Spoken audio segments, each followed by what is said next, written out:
Viral, video berdurasi 8 detik pada hari Rabu 1 November 2023 terlihat oknum kepala desa Pantai Hurip Kecamatan Babelan, Kabupaten Bekasi, Jawa Barat asik berjudi dan meminum minuman keras beralkohol di ruang kantor desanya. Terdengar keras suara sang kades dalam video yang berdurasi 8 detik. Sang kades menyuruh rekannya mengocok kartu dengan benar agar dirinya bisa menang. Staf kantor desa Pantai Hurip Nasro ketika dikonfirmasi mengatakan bahwa dirinya tidak mengetahui terkait video kepala desa yang sedang viral.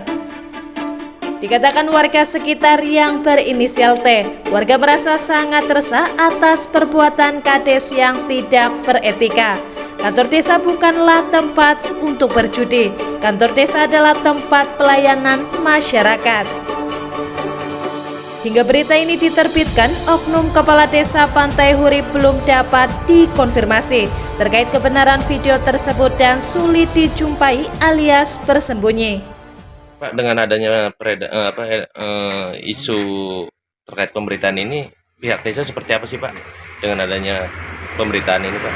Belum itu ya, karena infonya ini juga emang saya baru tahu ini, jadi saya juga belum tahu ya? Ya belum tahu maksudnya dari masyarakat seperti apa, dari teman-teman juga seperti apa. Berarti belum tahu itu? Ada videonya udah viral itu? Ya belum tahu saya.